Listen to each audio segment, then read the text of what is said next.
Ek slaan my oë op na die berge. Waar sal my hulp vandaan kom? Hou jou oë gerig op Jesus. Hy is die lighuis wat lig en vrede bring. Hy is jou redder. Wie sal jy dan vrees?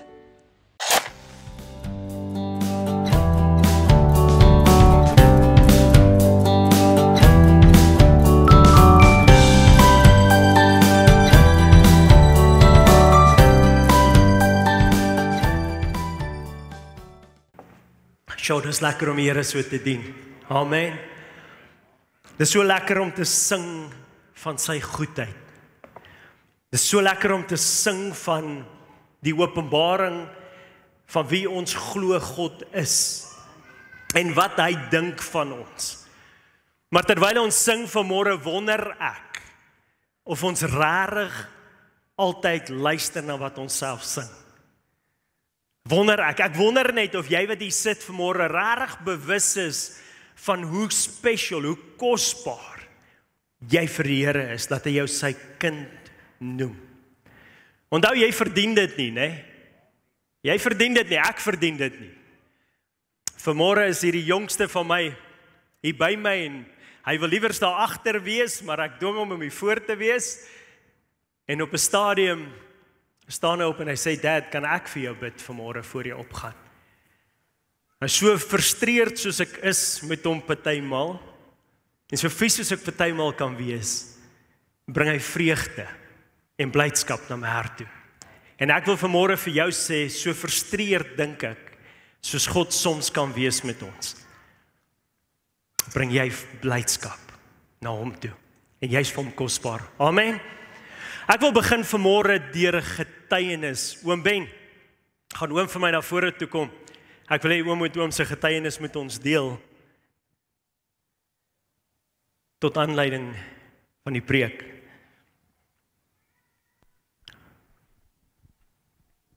En ek vra jou om mooi te luister, oom Ben het 'n baie kosbare getuienis. Wil oom hier voorkom staan? Staan sommer al voor. Broers en susters, ja, vergun my die paar woorde. Die Here het vir my 'n baie groot wonderwerk gedoen. Amen. Ek is so 'n paar maande terug, het ek 'n erge konfrontasie met 'n stalbalk gehad. Hy het my hierso op die voorkop getref. Maar hier staan ek vandag. Amen. Hoeveel mense, hoeveel dokters het vir my gesê, it's impossible, jy kan nie leef nie. Persoon wat by brandweer gewerk het gesê, ek wil vir sy vrou het hy gesê, hy wil nie vir haar swak moet gee nie, maar hy wil net vir haar sê, hoorie, jy moet jou reg maak. Hy gaan nie leef nie. Prys die Here, hier staan ek vandag. Amen. Amen. Wat my die meeste gevang het van die goed, nou kom mense en nou sê mense vir my, ja, was jy nie kwaad vir God, dat hy hierdie goed aan jou gedoen het nie? Ek sê nee, ek is privileged. God het my gekies, hy het nie 'n hooggeplaaste persoon gekies, as staatshoof of iemand, hy het my gekies om hierdie wonderwerk vir hom en vir mense te wys. Amen. Wat Amen. hy kan doen. Kom aan, is dit nie kosbaar nie? Kom ons gee die Here 'n lekker hande klap. En dit het my nader aan God gebring. Amen. Nou my eerste konsultasie wat ek na die operasie, ek was so, ek dink ek was seker by die 15, 18 dae in die hospitaal gewees, ICU, Doktines was baie daar gewees, my kom bid, wonderlik, maar ek kan van dit nie veel onthou nie, maar my eerste konsultasie wat ek gehad het, by die een dokter, die ou wat die gesig bietjie regmaak, hy het vir my gesê, toe ek inkom, toe sê hy vir my, hierso kom die wonderwerk. Amen. Hy Amen. sê vir my, hulle kon nie glo dat ek so vinnig herstel het. Amen. Ja, dit is wonderlik om dit te kan ervaar. En die ander dokter het vir my net gesê, you can be lucky to be alive. We've got a God, a miracle Nou, worker. die grootste wonderwerk vir my is, en baie mense het vir my gesê, man, dis onmoontlik. Van die dag dat ek met daai balk 'n konfrontasie gehad het, tot vandag ek hier staan, het ek nog nie soveel pyn gehad nie. Sure. Soveel, niks. Sure. En mag die Here my straf as ek jok. Daar is nie pyn nie.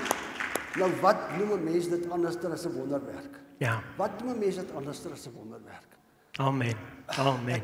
Ek kan net vir die Here sê dankie vir dit wat hy vir my gedoen het. Yes. Ja, Ek wil amen. net hier so 'n stukkie aanhaal.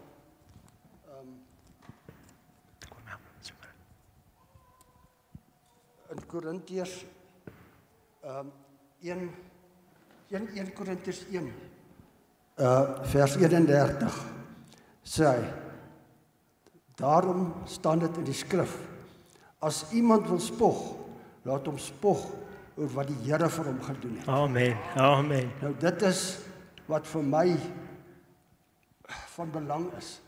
God het dit vir my gedoen. Yes. En ek gee hom al die eer daarvoor. Oom Ben, staan net so. Vir die van julle wat nie weet nie, is 'n staalbeam met so die reg op oom Ben se kop geval. Reg op hom geval, dat hy hom grond toe geval het. Sy hele voorkop voor in mekaar geval. En hier staan hy. Hoe lank terug is dit? 2,5 maande lank. Hier staan oom Ben. Doen die Here nog wonderwerke? Come on, doen die Here, dankie oom Ben. Ek waardeer dit so baie. Wow, en dit vat baie moed om te kom getuig. Ons het die 13de tot die 15de Junie het ons 'n mannekonferensie hierso by die kerk aan die gang. En dan gaan oom Ben bietjie uitbrei oor sy getuienis en ons gaan hom so bietjie vra so vir die manne wat wil graag meer hoor, maak 'n nota van daai datum. Ons het nog 'n boetie hier vanmôre wat die Here gered het. En ek gaan hom net vra om vir julle te sê waarvan die Here hom vrygemaak het. Deewald het sy hart vir Jesus gegee 2 weke terug. Kom ons gee hom 'n lekker handeklap.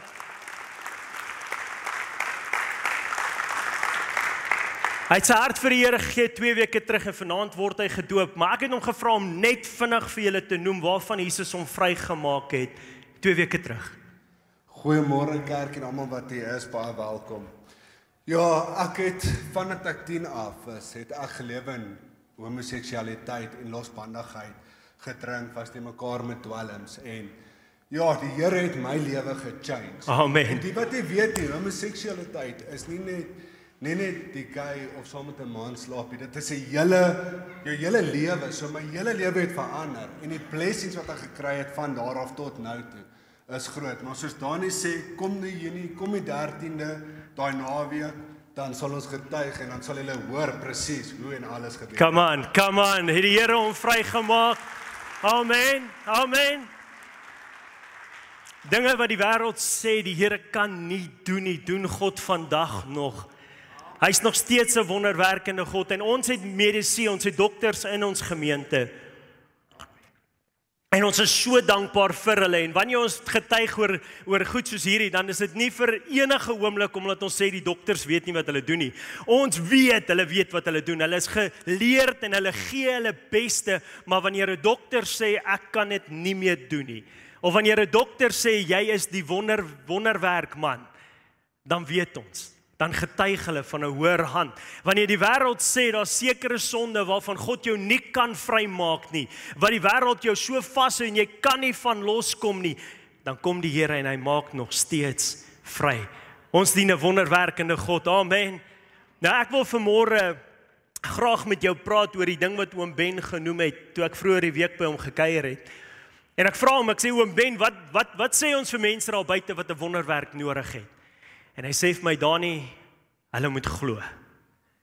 Hulle moet glo. Hulle moet glo. Oom Ben het vir my getuig en hy sê van die eerste oomblik af het hy alles gehoor wat die mense sê. En hy sê van die moeilikste goed is hy hoor hoe die mense sê, ek dink hy gaan dit nie maak nie. Maar hy het geglo. Hy het geglo en hier sit hy vanmôre as 'n getuienis en ek wil hê julle moet vir my Hebreërs 11 vers 6 opsit. Hierdie skrifgedeelte het die laaste paar weke soveel keer op hierdie skerm daarbo gemaak. Soveel keer het ons hieroor gepraat en die Heilige Gees het my hierdie week net weer gevra om julle bewus te maak van die skrif. Hebreërs 11 vers 6. Sonder geloof is dit onmoontlik, sê onmoontlik, om God te behaag. Want hy wat tot God gaan, moet glo dat hy is en 'n beloner is van hom wat hom soek. Nou die eerste ding wat ek hier sien, wat vir my uitstaan, is dat God geloof beloon. Come on. Sien jy dit raak? Die Here beloon geloof.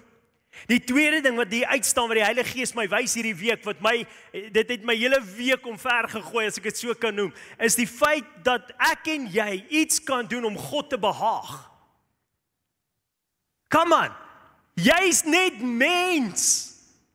Ons is mens en God almagtig, die skepper van hemel en aarde. Ons praat van 'n heilige wese. Ons praat van die God wat hierdie aarde geskape het. En die woord sê dat jy as mens, sondig soos jy is, met al jou foute, met al jou tekortkominge, met jou geskiedenis, kan hierdie heilige God behaag. Come on. Die woord behaag beteken vreugde te bring. Dit beteken om blydskap te bring. Het jy al ooit daaroor gesit en dink dat jy die potensiaal het om God vreugde te bring? Jy het die potensiaal om God blydskap te bring. Daar waar God op die troon sit en heers oor die hele heelal, daar waar die Here heers oor die sterre, oor hierdie aarde, oor alles wat hy geskaap het, almagtige God, 'n heilige God, met engele, duisende en duisende, dalk miljoene engele, en jy as een persoon. Come on, Michael, is dit nie 'n amazing gedagte nie?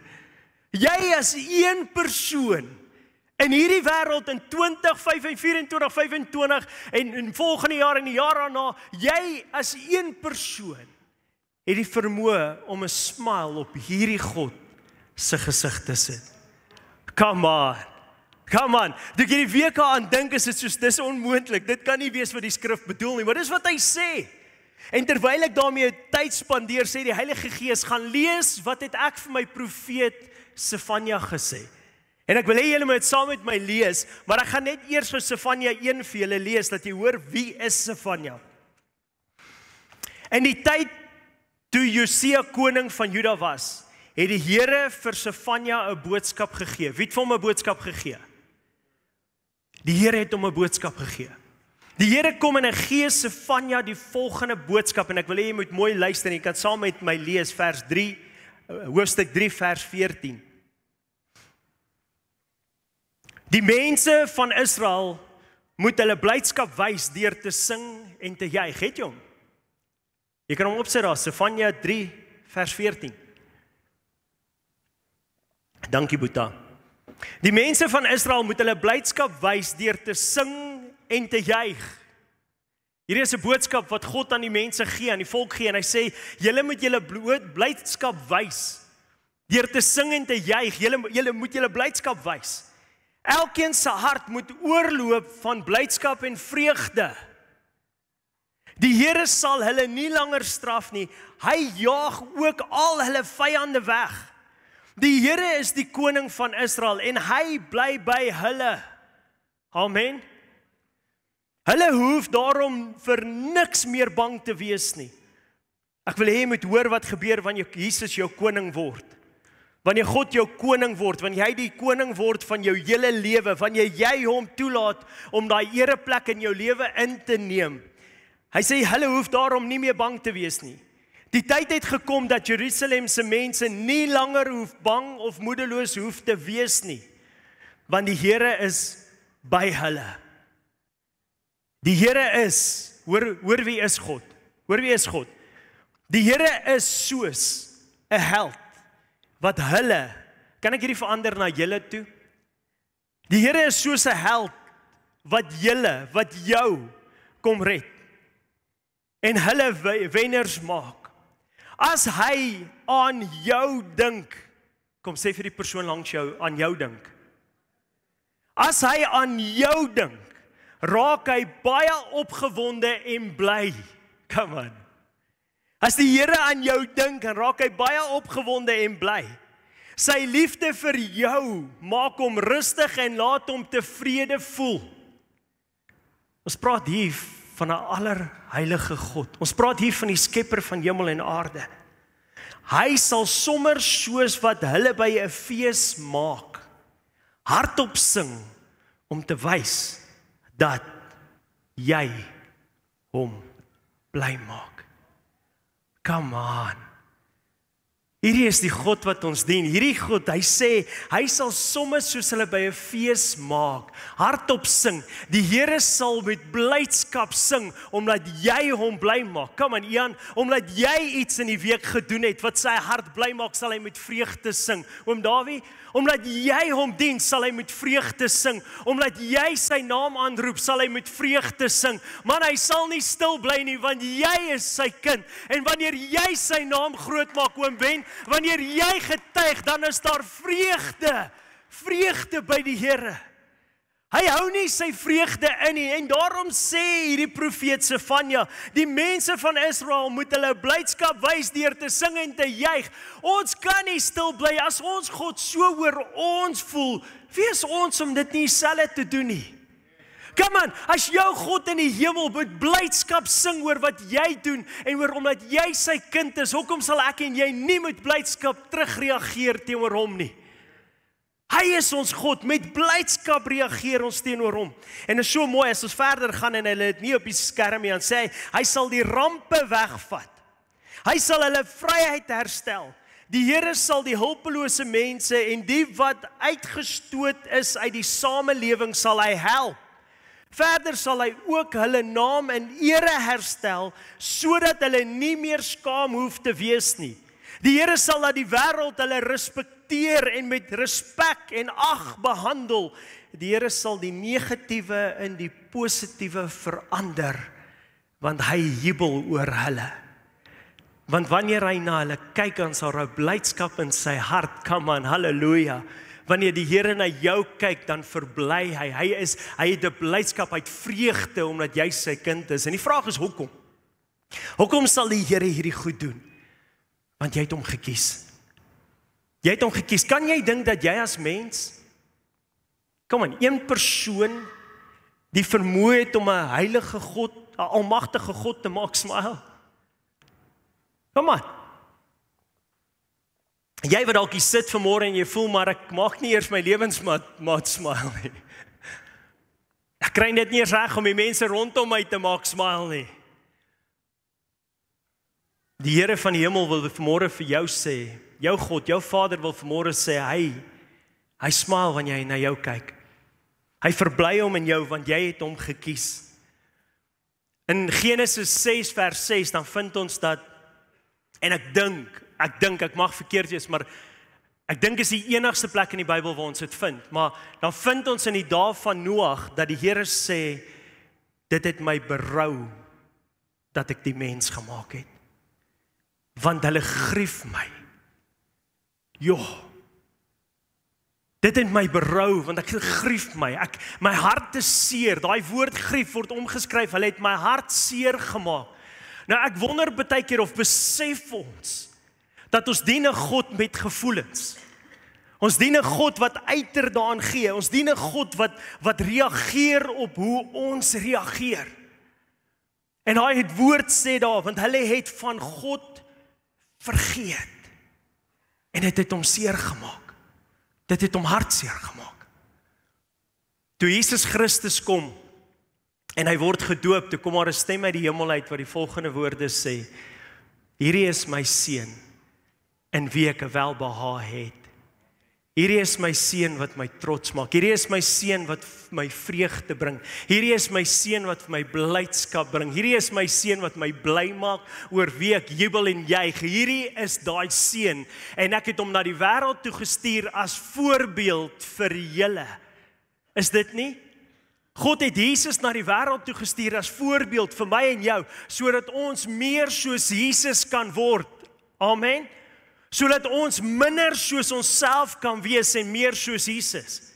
Dis wat dit beteken om Jesus te volg. Dis wat dit beteken om Jesus die koning van jou lewe te maak, is om op 'n plek te kom in jou lewe waar jy oorgee en jy sê, Here, ek besef dat ek as persoon faal. Ek as persoon skiet ver te kort. Ek as persoon sal nooit 'n smile op hierdie heilige God se gesig kan sit nie. Maar ek neem U aan as my heiligmaker en my saligmaker. Ek aanvaar U in my lewe.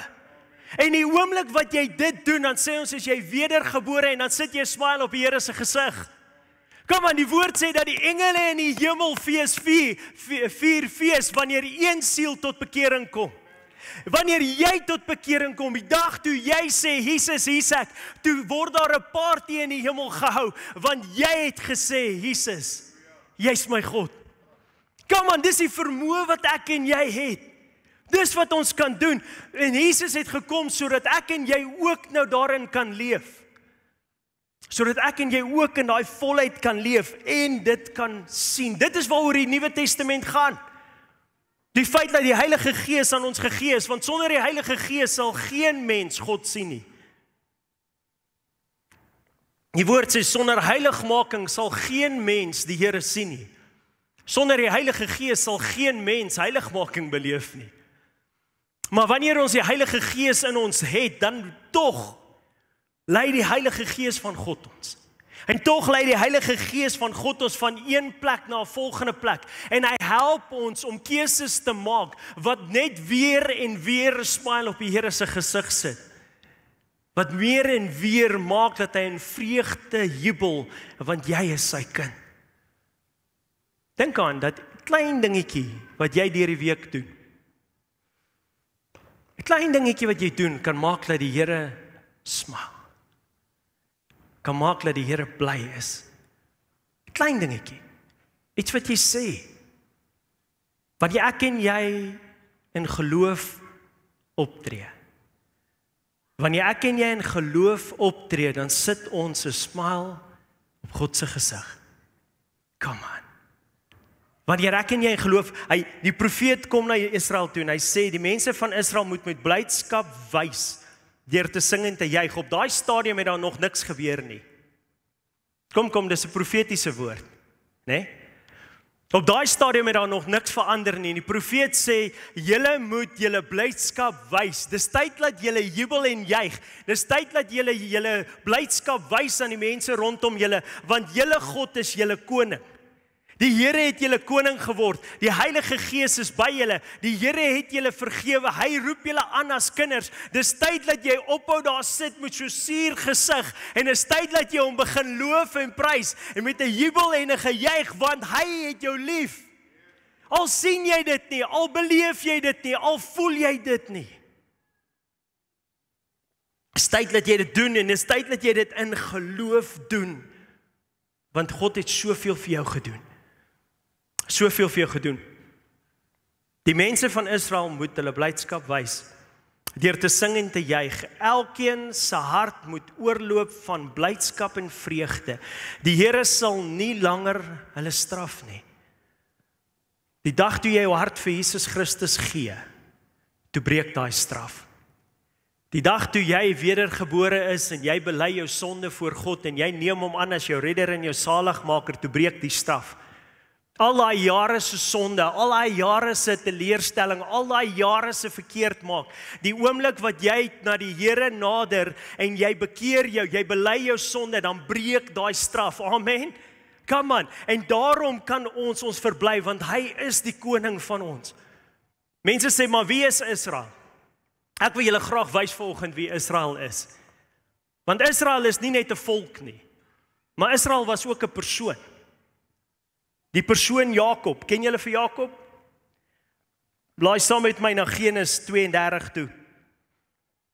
Genesis 32 vind ons die storie van Jakob en Jakob het gevlug van sy broer af en Jakob het 'n klomp goed in sy lewe verkeerd gedoen en nou keer hy terug na sy broer toe en soos hy terugkeer vind hy homself op 'n plek waar hy alleen is. En dan sê vers 24 die volgende: Maar Jakob het alleen agtergebly. En 'n man het met hom geworstel, sê geworstel. tot dagbreek. En toe hy sien dat hy hom nie kon oorwin nie, slaan hy hom op sy heubeen, sodat die heubeen van Jakob uit lid geraak het in die worsteling met hom. Toe sê hy, laat my gaan, want die dag het gebreek, maar hy antwoord, ek sal u nie laat gaan nie, tensy u my seën. Jakob worstel met hierdie man, en Jakob worstel en hy worstel tot dagbreek toe, en toe hou hy vas, en hierdie man slaan hom op die heubeen, en hy breek sy heubeen, hak hom uit, of wat ook al, en dan vra hy hom, en hy sê, laat my gaan, en hy sê, ek sal jou nie laat gaan nie, totdat jy my nie seën nie. En vers 27, en hy vra hom, hoe is jou naam? Wie is jy? En hy antwoord, ek is Jakob. Ek is Jakob. Ek is die bedrieër. Ek is die leenaar. Ek is die een wat nooit eerste was nie. Ek is die een wat van geboorte af moes veg vir 'n plek. Ek is die een wat my broer aan die hakskeen gegryp het met geboorte. Ek is die een wat vir my pa gelieg het om my broer se eersgebore reg te kry. Ek is die een wat nie eerlik besigheid gedoen het nie. Ek is die een wat deur daai egskeiding is. Ek is die een wat daai fout gemaak het. Ek is die een wat vir so lank in hierdie slawerny vasgevang was. Ek is Jakob. Ek is die een wat nie goed genoeg is nie. Ek is die een met soveel baggage. En ek is die een wat nooit vreugde op God se gesig sal kan sit nie. Ek is die een wat nooit, ek kan dit nie glo nie, moenie vir my sê dat ek die Here kan bly maak nie. Ek is hy.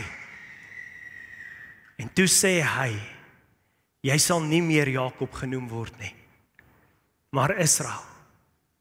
Want jy het geworstel met God en met die mense, en jy het oorwin.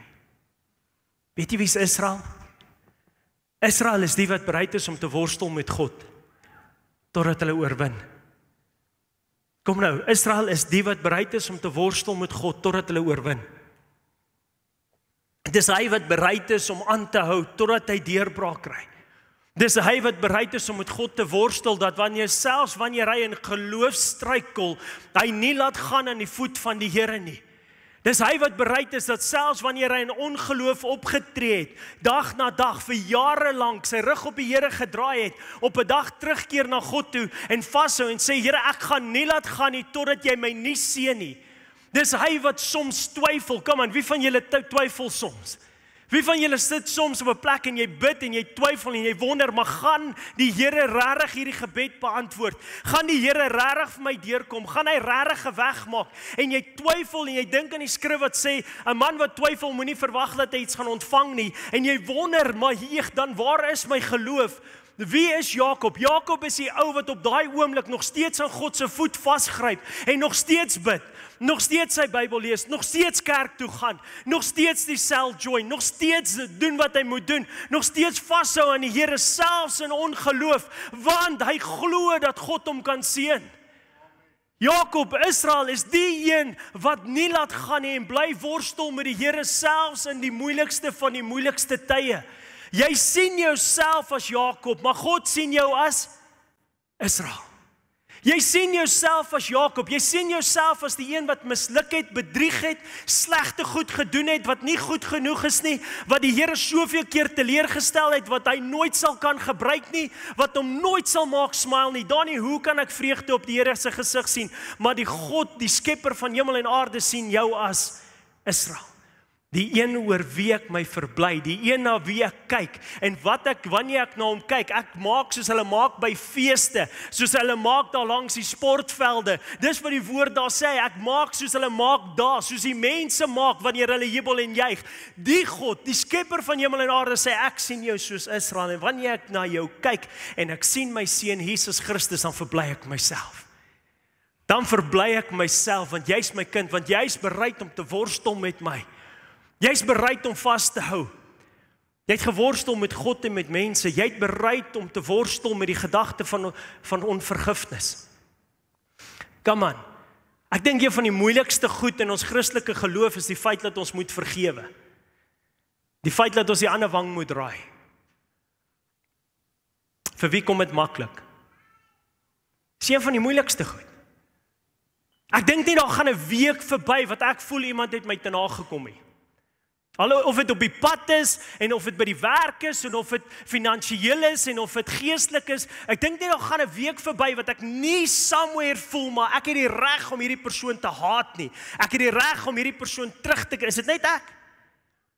Maar dan vergewe ek en dan worstel ek soms, of is dit net ek, dan worstel ek soms met die gedagte van vergifnis. En ek dink, maar hoekom moet ek vergewe, Here?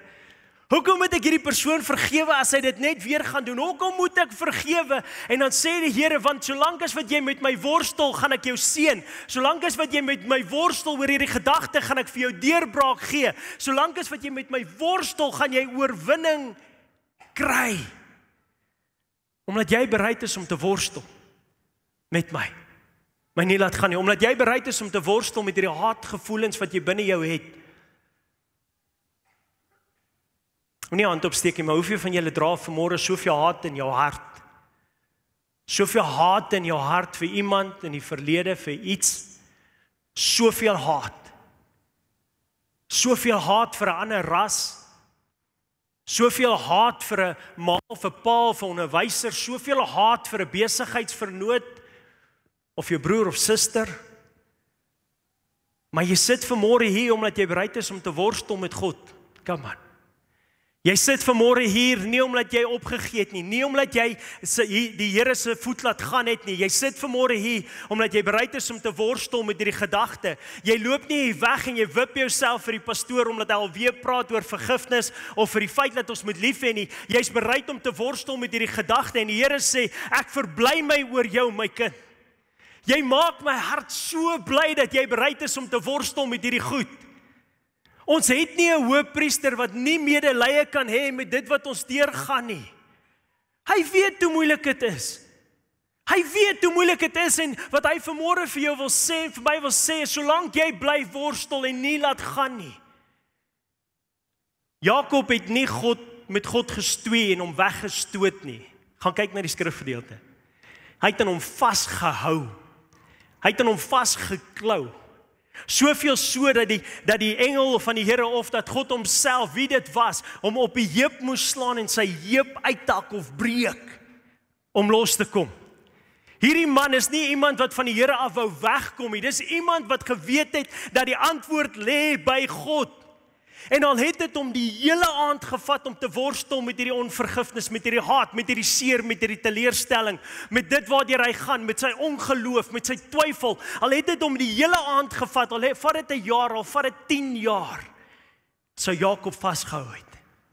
Hy sou vasgehou het en die Here sê, ek verbly my oor jou, omdat jy bereid is om met my te worstel. Omdat jy bereid is om te worstel met die sonde in jou lewe. Sit jy 'n smile op God se gesig.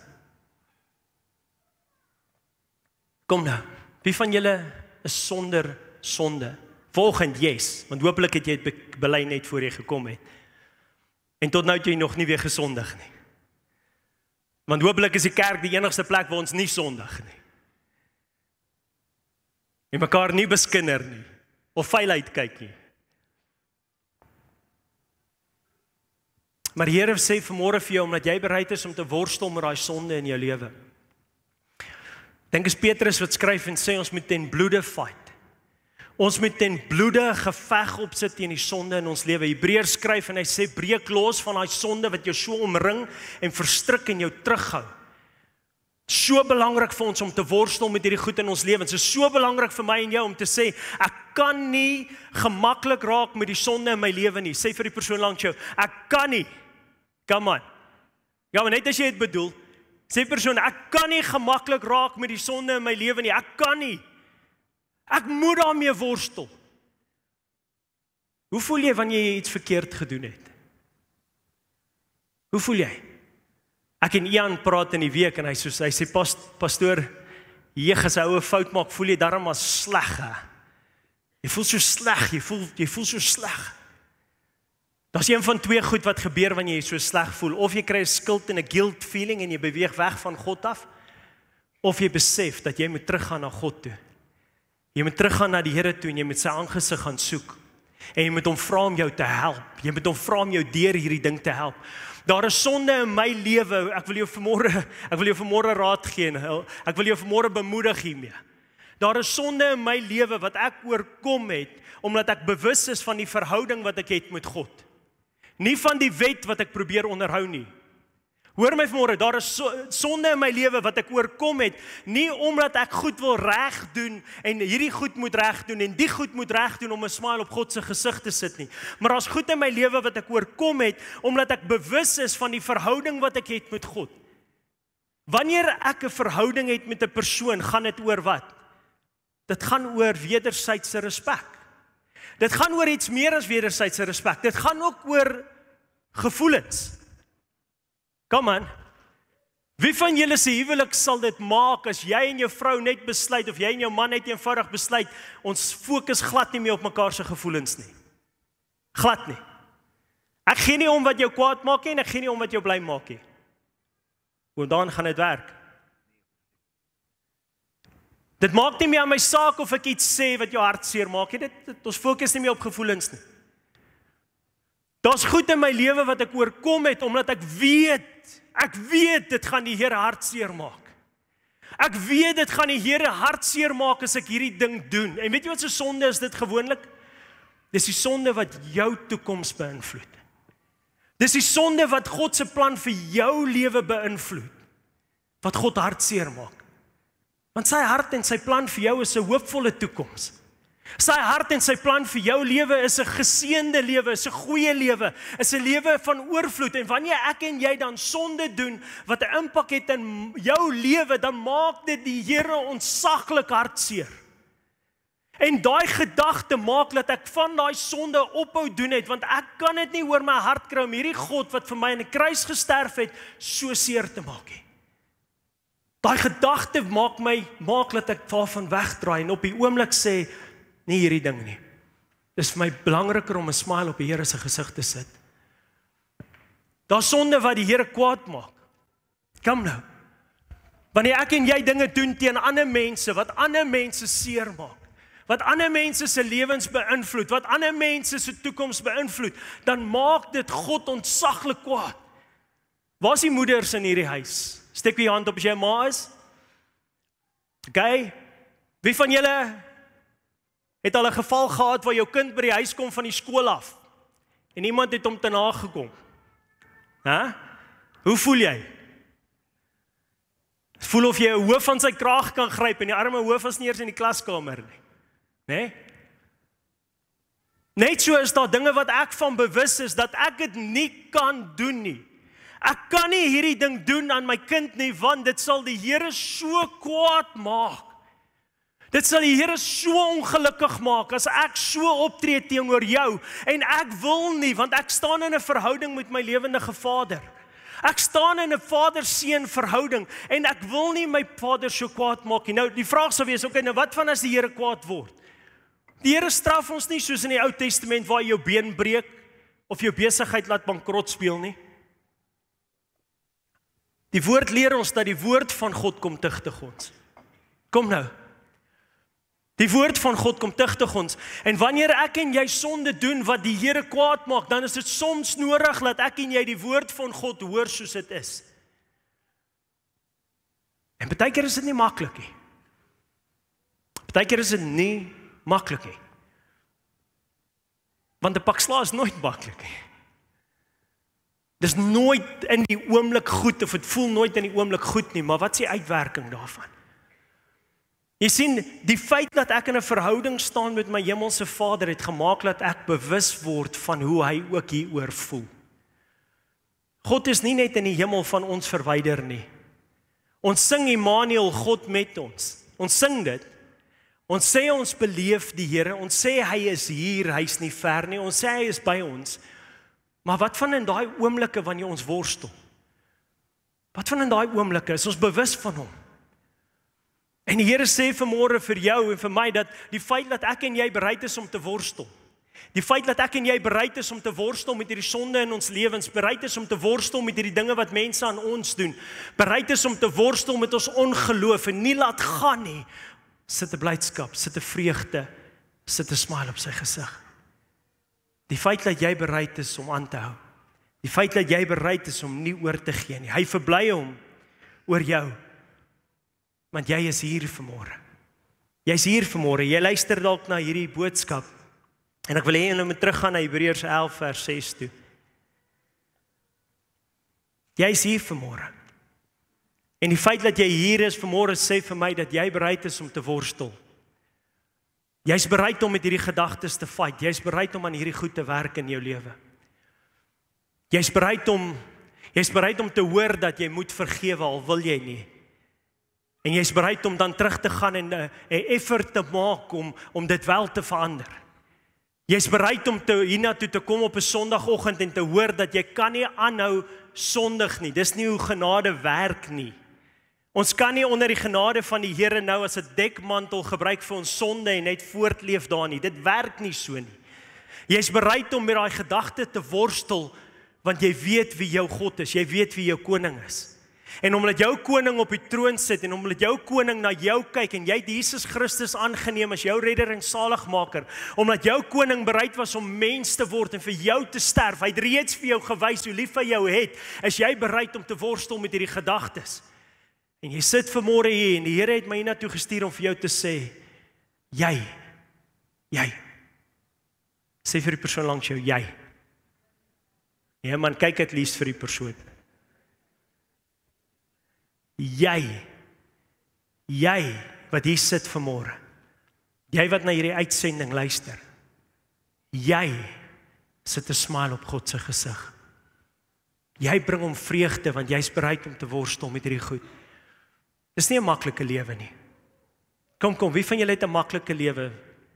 Want as jy 'n maklike lewe het in alle opsigte, dan moet jy hier voorkom staan en vir ons kom preek, want ek het sekerlik nie so 'n maklike lewe nie.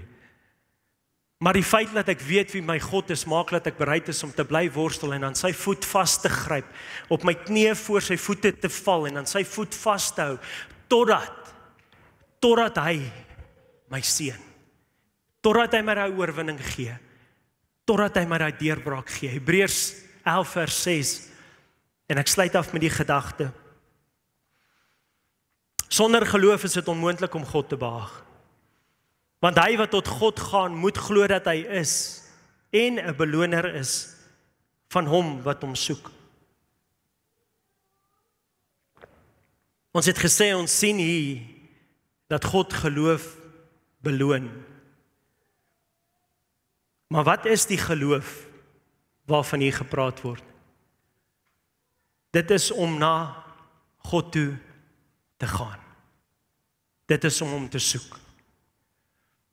Daar is geen groter teken van jou geloof as om aan te hou soek na God nie. Daar is geen groter teken nie. Wanneer jy teleurgesteld is en jy bly soek na God. Wanneer jy seer gemaak is en jy bly soek na God. Wanneer jy vasgevang is in sonde van hierdie wêreld, in strikke van hierdie wêreld, in die bindings wat hierdie wêreld op ons plaas of wat jy in gebore is en jy bly soek na God. Dit is die geloof wat beloon word. Die geloof van 'n Jakob wat worstel met die Here totdat hy geseën het. Nie ophou omdat dit moeilik raak nie. Nie ophou omdat dit moeilik raak nie. Wie van julle, ek wil net nou nie hand opsteek nie, maar wie van julle was al in 'n boksfight gewees? In 'n fight gewees? Het al met iemand gestoei? Het jy dit al vir 'n halfuur lank probeer? Okay, wie van julle het seuns? Ek weet nie of meisies hierdie goed doen nie. So my sal dalk. Sy SA kampioen in fighting en alles, dit is crazy. Maar hoe vinnig raak ons moeg wanneer ons met ons kinders stoei? Kom ons gebruik liewer daai voorbeeld. Wanneer Driekus daar op die stage stap, na eerste ronde dan sy vol krag, en dan 'n paar minute later dan sy fight verby, dan is hy moeg. Sommige net 'n paar minute. Jakob was bereid om die hele aand met God te stoei. Die hele aand te worstel. Nie op te hou nie. Ek wil jou vra vanmôre, is jy bereid om te worstel met die Here? Miskien het jy so 'n bietjie gaan rus, miskien het jy gesê, weet jy wat, ek is bietjie moeg. En ek sien lus om verder te worstel nie. Ek wil jou vra vanmôre, of wil jy nie weer hierdie battle aanvat nie? Ek wil jou vra vanmôre, is dit nie tyd dat ons weer worstel met die goed wat ons moet worstel mee nie? Is dit nie tyd dat ons weer na die Here toe gaan en dood eerlik met hom wees oor hoe ons voel nie? Is nie nodig om disrespekvol met God te word en lelik met hom te word en om sleg te sê wanneer jy met hom worstel nie. Maar as 'n kind van die Here het ek al baie na hom toe gegaan en gesê, Here, ek verstaan nie. Ek doen nie.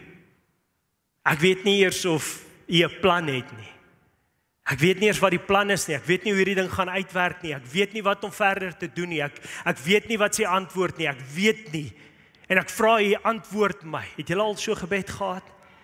Al 'n gebed gehad waar jy frustreerd is in jou ongeloof, frustreerd is met jouself want jy twyfel, frustreerd is want jy het al probeer en jy kry nie die bindings gebreek nie en jy hou net aan. Die Here sê, wanneer jy so worstel met hom, dan bring jy hom vreugde, want jy's bereid om aan te hou.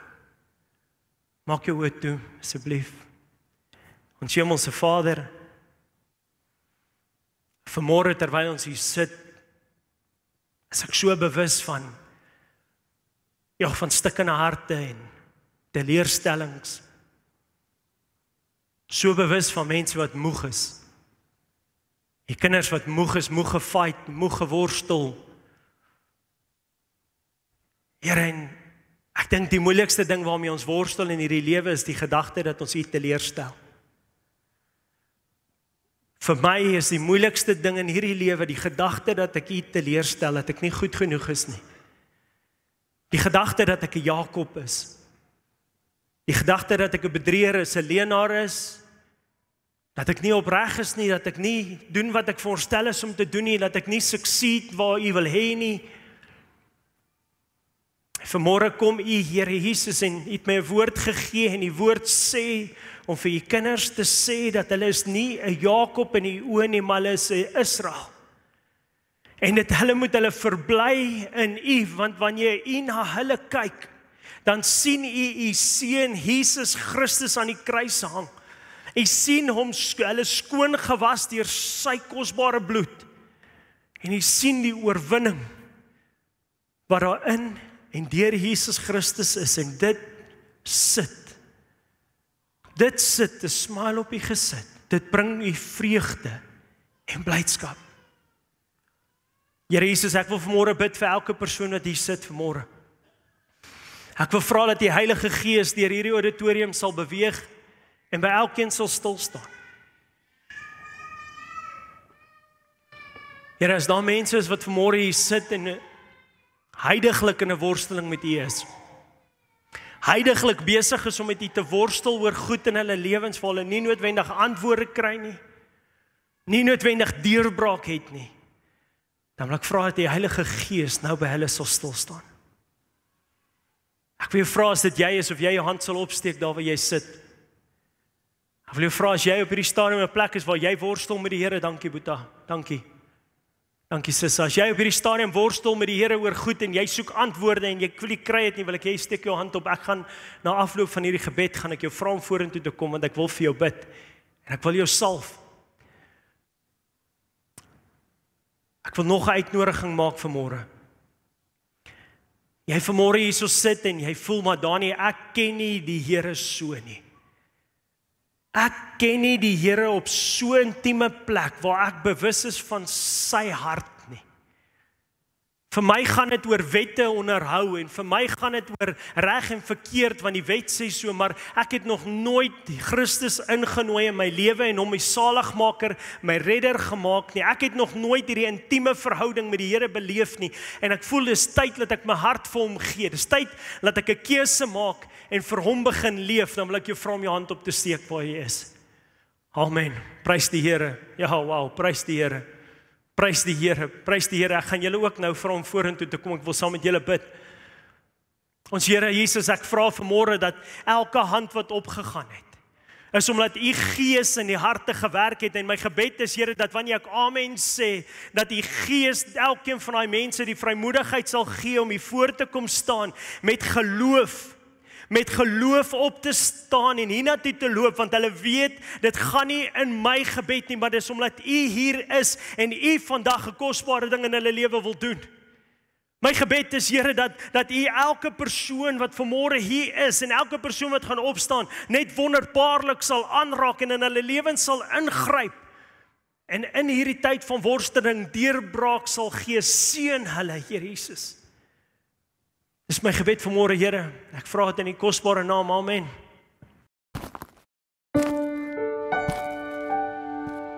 Ek slaan my oë op na die berge. Waar sal my hulp vandaan kom?